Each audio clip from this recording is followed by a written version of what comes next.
যার পৃথিবীতে বাবা নাই তার পৃথিবীতে কেউ নাই, তার পৃথিবীটা পুরোটাই অন্ধকার। কারণ আমি যখন অনেক ছোট ছিলাম তখন আমার বাবা মারা যায়, মানে আমি যখন 5-এ পড়ি তখন আমার বাবা মারা যায়। তো আমি, আমার মা, আমার কোনো ভাই বোন নাই, তো আমাদেরকে আমার দাদু বাসা থেকে আমাদেরকে বের করে দেওয়া হয়, কারণ তারা আমাকে এবং আমার মাকে তাদের বাসায় রাখতে চায় না, কারণ আমাদের দায়িত্ব তারা নিবে না। আর আমি তো একটা মেয়ে, আমাকে পড়ালেখা করাতে হবে, বিয়ে দিতে হবে, তাদের অনেক টাকা খরচ হবে এবং বিয়ে দিতে হলে তো যৌতুক দিতে হবে, কোথায় তারা পাবে? এই জন্য আমাদেরকে বাসা থেকে বের করে দেয়, কারণ তারা আমাকে, আমার মাকে রাখবে না।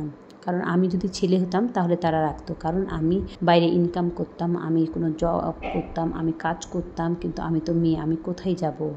আমাকে তো পড়ালেখা শেখাতে হবে, বিয়ে দিতে হবে, এই জন্য আমাদেরকে বাসা থেকে বের করে দেয়। তো আমরা আমার নানুর বাসায় যেয়ে উঠি, মানে আমার নানা নানি আমাদেরকে নিয়ে যায়, নিয়ে যাওয়ার পরে আমরা ওখানেই থাকা শুরু করি, ওখান থেকে পড়ালেখা সব কিছু করতাম। ফাইনাল ইয়ার দিয়ে পরীক্ষা শেষ হয়েছে, তারপর পরে আমার নানুর বাসার লোকজন আমার বিয়ে দিয়ে দেয় একটা ভালো ছেলে দেখে, সে হচ্ছে একটা টিচার ছিল, তার সঙ্গে আমার বিয়ে দিয়ে দেয়। তারপর বিয়ে দেওয়ার সময় যা কিছু চাহিদা ছিল সব কিছুই পূরণ করে। তারপরে খুব ভালোই যাচ্ছিল আমার সংসার জীবনটা। আসলে 2-3 মাস পর আমার শাশুড়ি, মানে আমাদের বাসায় কোনো গেস্ট আসলে তাদেরকে বলতো যে আমার ছেলের পুরাই কপাল পুড়ে গেছে, নাহলে এমন একটা বউ নিয়ে আসি যার বাবা নেই, এই মেয়ের তো বাবা নেই, কেউ নেই, আছে শুধু নানা নানি। তো নানা নানির বাসায় কয়বার যাবে আমার ছেলে তো শ্বশুরবাড়ি যেতে পারে না, কারণ এই মেয়ের তো বাবাই নেই, কারণ যার বাবা নেই তার আবার দাম আছে নাকি? আছে তো শুধু মা, সেও থাকে তার নানা নানির বাসায়, আমার ছেলে কয়বার যাবে? মানে এই ধরনের কথাগুলো সবসময় বলতো বাড়ির প্রতিবেশীদের সামনে, মানে সবসময় আমাকে ছোট করে কথাগুলো বলতো। আর তখন আমার এত খারাপ লাগতো আর নিজেকে অনেক অসহায় লাগতো, কিন্তু কখনোই আমি আমার মা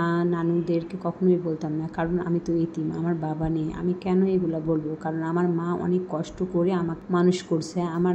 আমার মায়ের অনেকবার আমার নানুরা বিয়ে দিতে চাইছে, কিন্তু আমার মা শুধু আমার জন্য বিয়ে করে নাই, যে তার মেয়ে আছে, তার মেয়েকে কে দেখবে, কি হবে, এই জন্যে সে আর বিয়ে করে নাই। আর এই জন্যে আমি কখনোই আমার শ্বশুরবাড়ির কথাগুলো কখনোই বলতাম না। আর এইভাবে আস্তে আস্তে আমার উপরে আরও চাপ সৃষ্টি করতো আমার শাশুড়ি, আমার শ্বশুর, আমার ননদ, আমার দেবর, কারণ তাদের চাহিদা পূরণ হতো না, এটা নিয়ে আসো, ওটা নিয়ে আসো, ওটা নিয়ে এসো। কিন্তু আল্লাহ দিলে আমার নানুরা সব কিছুই তাদের চাহিদা পূরণ করতো, কিন্তু আমার হাজব্যান্ড অনেক ভালো ছিল। আর এভাবে ওদের অত্যাচার সহ্য আর করতেই পারতাম না। তখন আমি আমার পড়ালেখার দিকে মনোযোগ দিলাম, আর পড়ালেখা শেষ করলাম, আমি অনার্স কমপ্লিট করলাম।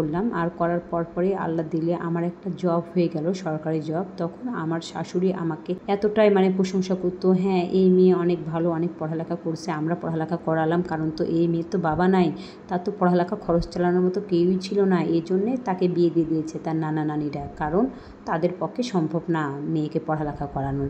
এই জন্য আমার ছেলে, আমি, আমার স্বামী, আমরাই পড়ালেখা করানোর পরে মেয়েকে প্রাইভেট দিয়েছি, সব কিছু করেছি। আর এখন দেখেন কি সুন্দর একটা সরকারি চাকরি করছে। ও কি পারতো?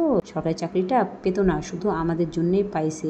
এখন এগুলা শুনতে হয়। আসলে যার বাবা নেই তার পৃথিবীতে কেউ নাই, শুধু অন্ধকার আর অন্ধকার জীবনটা। আজকের এই গল্পটা যদি ভালো লেগে থাকে অবশ্যই কমেন্টে জানাবেন, তার নেক্সট আরেকটা গল্প নিয়ে আসবো আপনাদের সঙ্গে। ভালো থাকবেন, সুস্থ থাকবেন, আল্লাহ হাফেজ।